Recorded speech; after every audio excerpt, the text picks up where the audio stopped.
네, 신지우입니다. 자, 여러분이 거울을 봤어요. 자기 얼굴을 확인하는 거죠. 그런데 여기서 갑자기 얼굴을 찡그립니다. 이유가 뭘까요? 얼굴이 못생겨서, 아니면 없던 여드름이 갑자기 크게 생겨서, 머리가 마음에 안 들어. 뭐 여러 가지가 있을 거예요.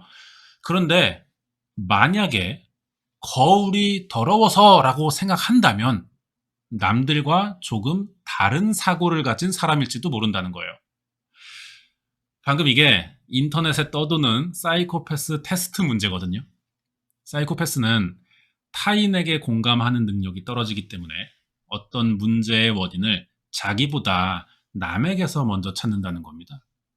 사실 거울이 더러운 것도 자기가 닦지 않아서 더러운 거예요. 그런데 자기 얼굴을 이상하게 보이도록 하는 원인이라고만 생각한다는 거죠. 쉽게 자기에게서 문제를 찾으려고 하지 않고 항상 남에게서 찾는다는 거죠. 남 탓이에요. 소환사의 협곡에서 많이 볼 수 있는 사람들인데, 하지만 이 거울 테스트는 말 그대로 인터넷에서 떠도는, 그럴 법은 하지만 근거는 없는 이야기거든요.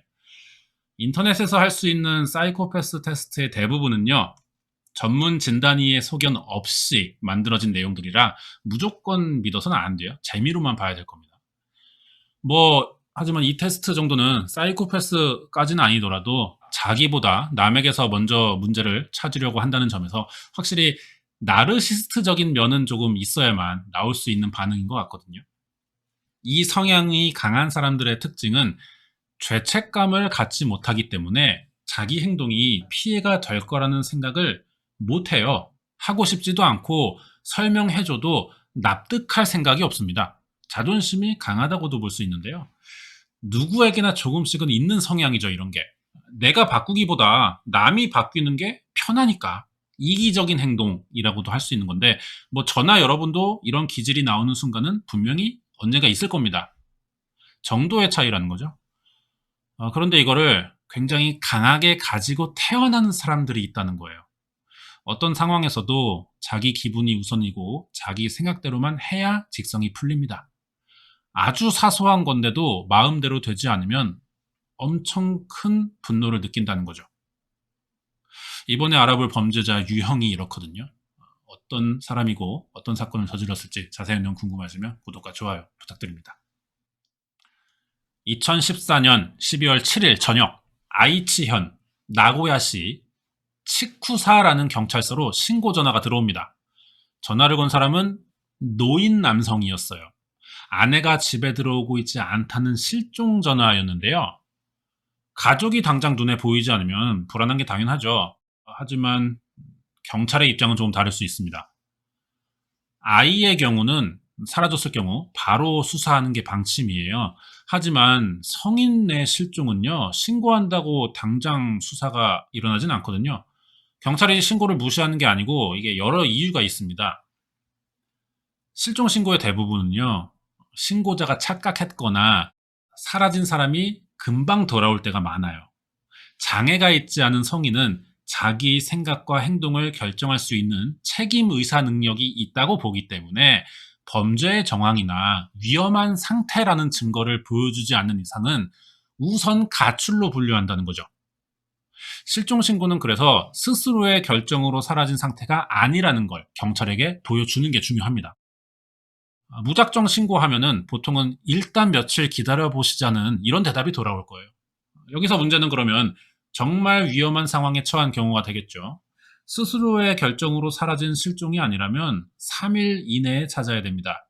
실종은 72시간 이후부터 생존 확률이 거의 없다고 보기 때문에 위험한 상황이라는 증명이 안 되면 일단 기다려보자는 이 며칠은요, 결국 골든타임이었던 게 되는 거죠. 그렇다고 이런 경우를 대비해서 들어오는 신고들을 다 수사할 수도 없어요. 그렇게 해주면 좋겠지만 아까 말한 대로 보통은 오인 신고인 경우가 너무 많고 악용될 가능성도 생길 겁니다. 이게 성인 실종의 딜레마예요. 방금 신고 전화를 했다는 할아버지의 경우가 이런 상황이었거든요. 성인이 사라졌다는 막연한 신고니까 경찰이 일단 기다려보자고 했어요. 하지만 아내는 한 달이 지나도 돌아오지 않았습니다. 사라진 할머니에겐 분명 심각한 어떤 일이 일어난 것 같아요. 실종된 할머니는 77살의 모리 토코모라고 합니다. 실종에는 또 여러 가지 종류가 있죠. 자발적인 잠적이 아니라면 납치, 조난 아니면 사고로 이어지는 사망의 경우일 텐데, 납치인 경우면 범인에게 분명한 목적이 있어요. 돈입니다.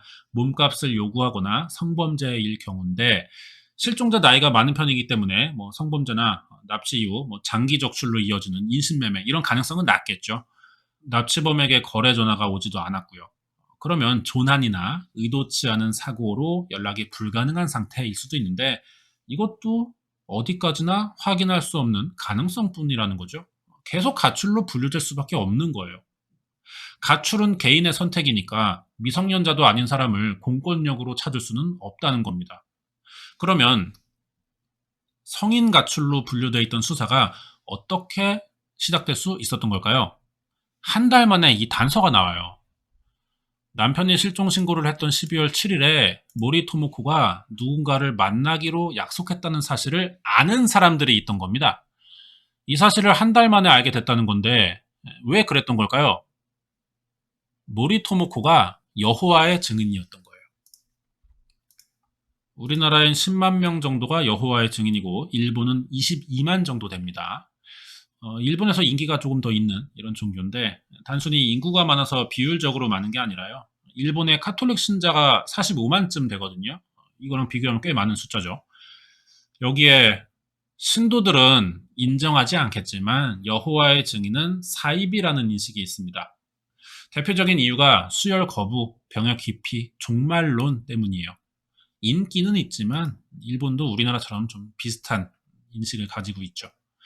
정부나 사법기관이 어떤 종교가 이단인지 따지는 것도 아니라 뭘 믿던 개인의 자유예요. 하지만 사람이 모여있는 집단이면 어디서든 범죄는 일어나겠죠.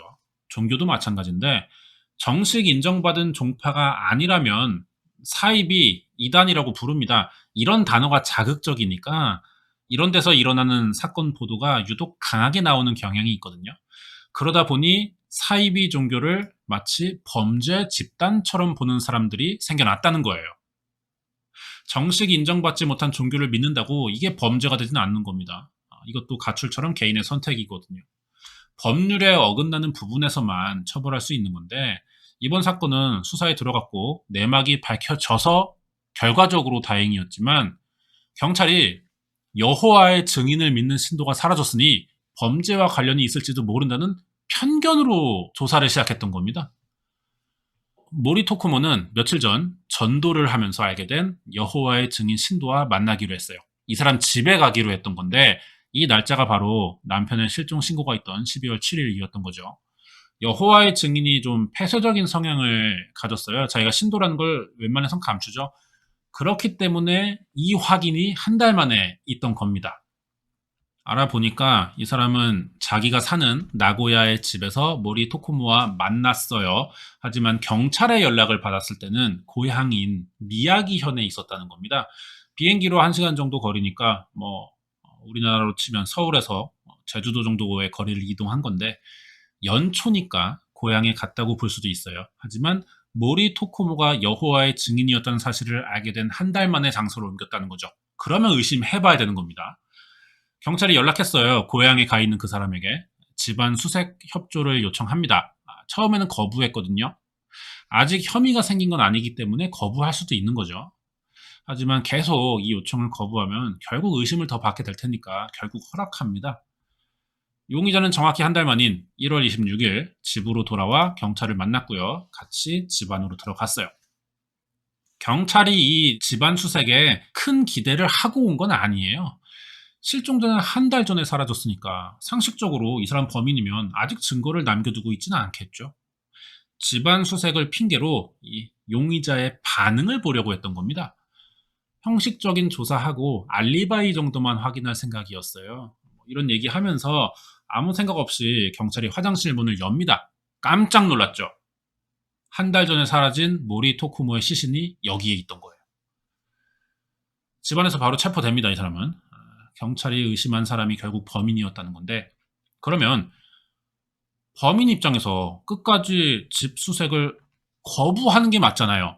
범죄자라도 그게 우리가 볼 때 상식적인 행동인데 이 사람은 시신을 숨기거나 뭐 도망치지도 않았다는 겁니다. 경찰 조사에서도 물어보는 대로 순순히 다 대답해요. 자기가 한 행동이 범죄고 살인이고 이걸 모르는 사람처럼 행동했다는 거죠. 죄책감이나 뭐 불안감도 없어 보였거든요. 대체 이 사람은 누굴까요? 그리고 왜 모리 토코모를 죽여야 했는지 알아보도록 하겠습니다. 경찰이 용의자를 조사하던 중 가장 눈에 들어온 건 이 사람의 트위터였어요. 평범한 사람이라고 보기 힘든 내용들이 많았는데 모리 토코모가 실종되기 10일 전인 11월 23일 자기가 꿈에서 사람을 죽였고 2달 전엔 일상생활을 잃어버리지 않는 선에서 살인을 즐기는 것이 이상적이라 생각한다는 글을 쓴 겁니다. 살인이라는 행위에 매력을 느끼면서 욕구도 강하게 드러낸다는 이런 느낌이 들거든요. 일본의 유명한 살인범들과 관련된 이야기도 많이 적어놨어요. 이게 그 사람이 실제 쓰던 트위터인데 몇 가지 알아보자면 주로 범죄자들의 생일 축하 글입니다. 4월 28일 오늘은 모리 다이스케님의 생일이고 같은 미야기 출신이니 다 같이 축하하자. 모리 다이스케는 전직 간호사거든요. 자기가 일하던 병원 환자들에게 근육 이완제를 투약했어요. 그래서 1명 사망했고 4명을 중태에 빠뜨린 혐의로 무기징역을 선고받았는데 자기는 억울하게 범인으로 몰렸다고 주장했었습니다. 11월 22일엔 타쿠마 마모루 해피 벌스데이. 이 사람은 초등학교에 무단 침입해서 학생 8명 죽이고 교사 2명을 살해했어요. 7월 7일 사카키바라 세이토 32살의 생일을 축하한다. 이 사람 본명은 아즈마 시니치로라고 합니다. 범행 당시 사카키바라 세이토라고 가명을 썼거든요. 그래서 사카키바라 사건으로 유명해요. 우리나라에서도 많이 알려져 있습니다. 옆에 사진 조그맣게 보이죠? 넥타이 맨 남자. 저 사람이에요. 다 일본에서 유명했던 대형 살인범들입니다. 여기서 중요한 건 특정 한 사람이 아니라 여러 명을 이야기하고 있다는 거예요. 이거는 어떤 사람의 그 자체보다 범인들이 보여준 행위에 관심을 강하게 보인다는 뜻이거든요. 마치 아이돌 팬즈라는 느낌이죠.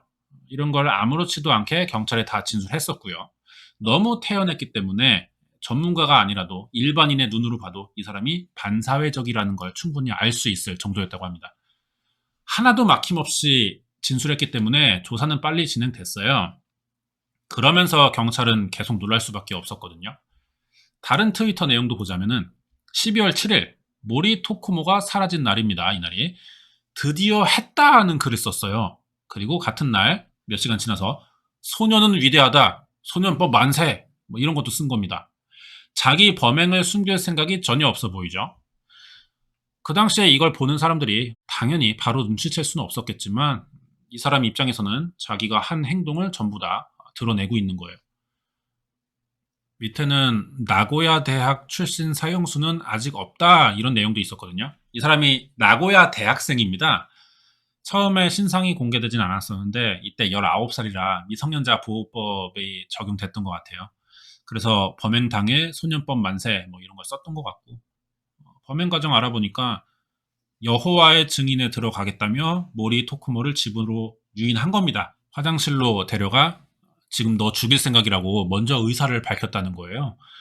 모리 토코모가 왜 이러냐라고 물어보니까 이 사람은 그냥 사람을 죽이고 싶으니까 라고 대답하면서 준비한 도끼로 공격한 뒤 목을 졸랐다고 진술했어요. 부검 결과와도 일치하는 내용입니다. 자기 행동과 범행에 대한 생각을 부풀리거나 줄이지도 않아요. 있는 그대로 말하고 거짓말도 전혀 없습니다. 범행이 끝나자 실험 결과처럼 기록을 남기기 위해 시신을 촬영했고요. 다음 날 고향인 미야기현으로 내려갔던 거예요.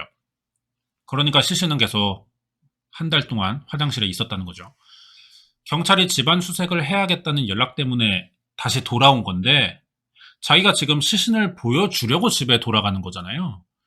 이게 보여줘도 상관없다는 생각인지 아니면 누군가가 자기 범행을 알아채길 기다린 건지는 모르겠어요.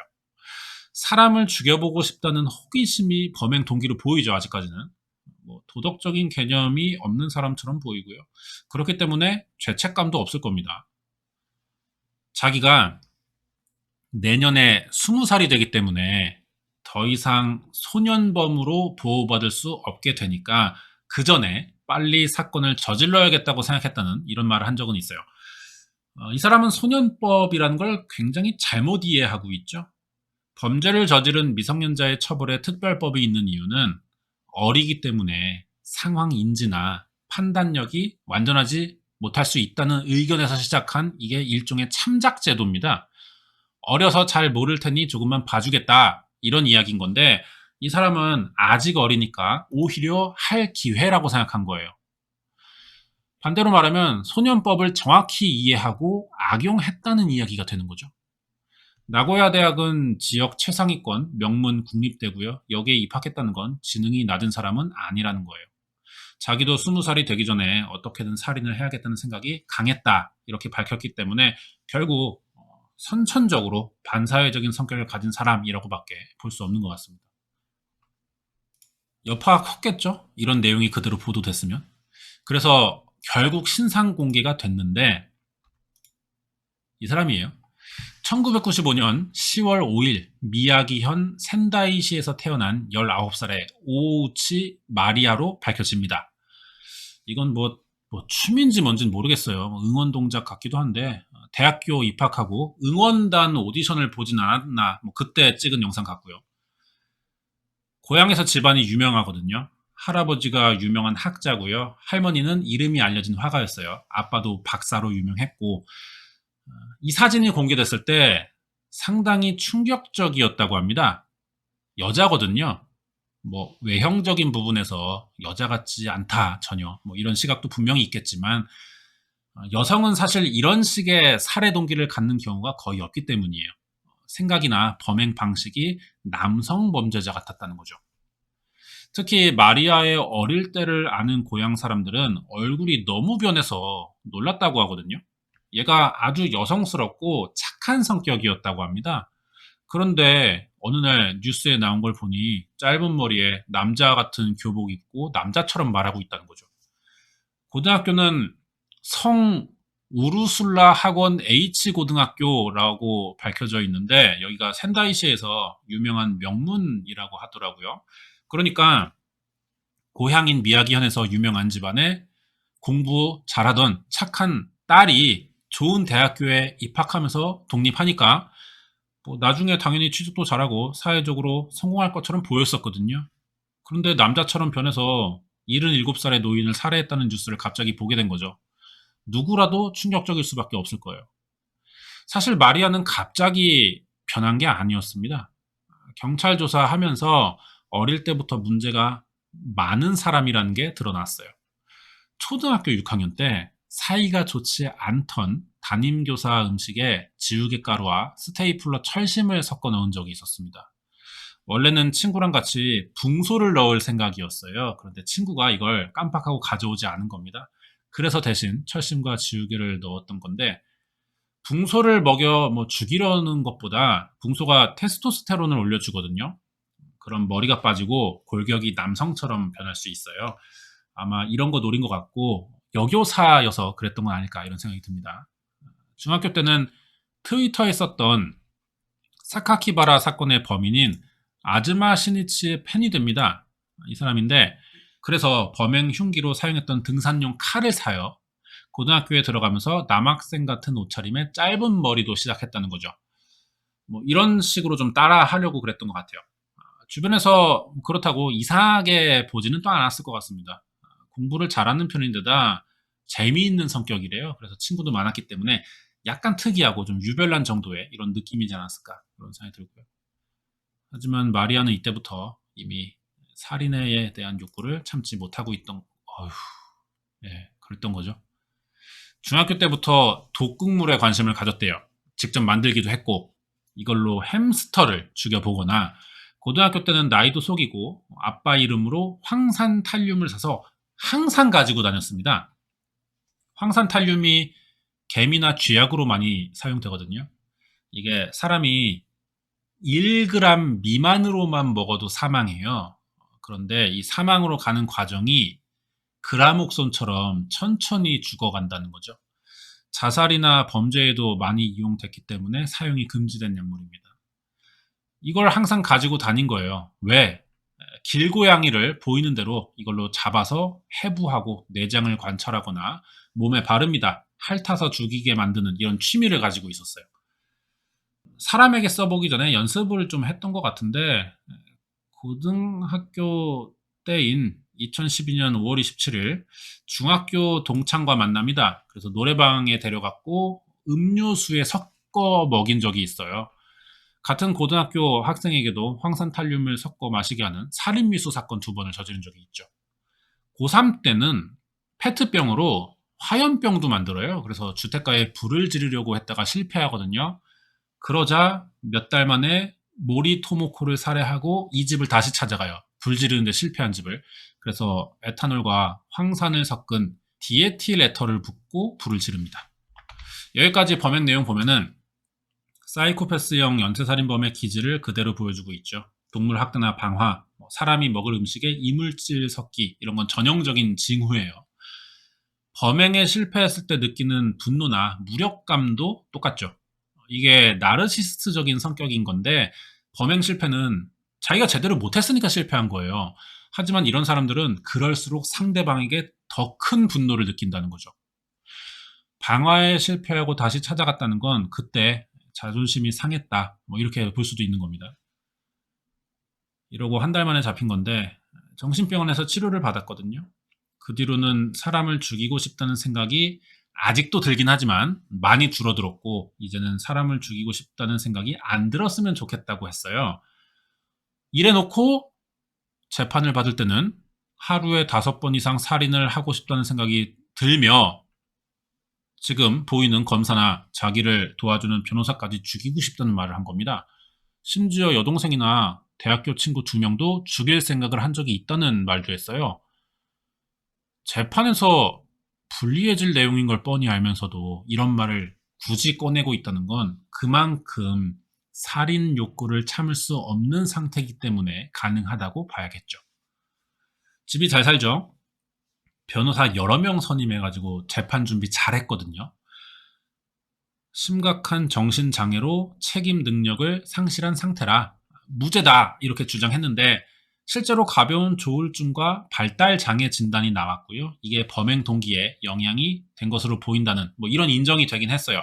하지만 황산탈륨을 이용한 범죄에서는 음료수에 섞기 전 주변을 확인하는 냉정한 상황 판단과 미리 동물로 연습해보면서 치사량이 얼마인지 확인한 점, 약물의 양을 조절해가면서 투여한 점, 피해자가 사망할 가능성을 충분히 인지한 상태에서 범행을 저질렀다는 점 등을 볼 때 완전 책임 능력이 인정되고 그래서 무기징역이 나온 겁니다.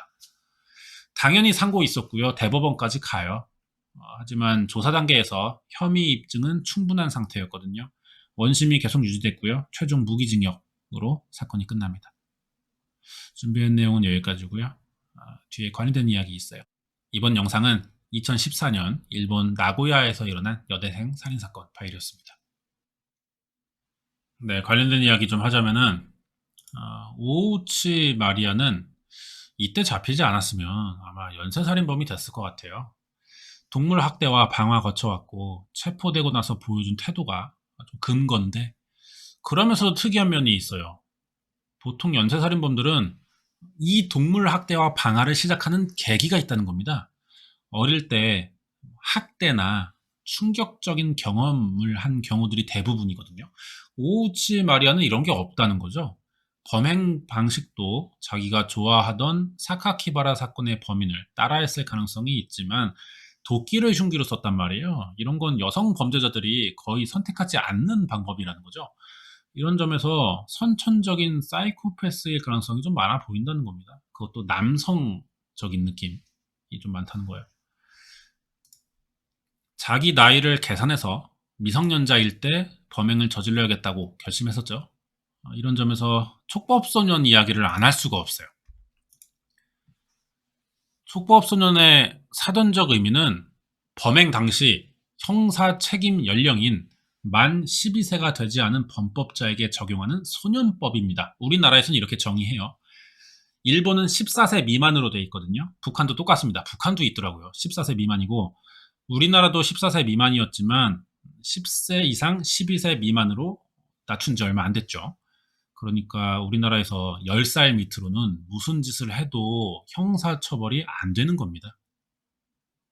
이 정도 나이대면요, 세계적으로 볼 때 중간 정도 수준이거든요.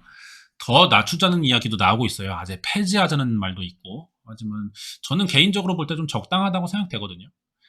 왜냐면은 유엔 아동권리위원회에서는 12세 미만까지를 권고하고 있어요. 그리고 이게 극과 극으로 보면은 왜 적당한지가 이해될 겁니다. 우선은 남미가 18세 미만으로 제일 높아요. 촉법소년 연령대가. 우루과이, 콜롬비아, 에콰도르 이런 데인데, 그러니까 성인이 되기 전까지는 다 형사처벌이 안 될 수 있다는 거죠. 그래서 청소년 범죄율이 높아요. 중학생이 막 마약 갱단에 들어가거나 총 들고 다니고 이렇습니다. 제일 낮은 나라는 중동 지방이거든요.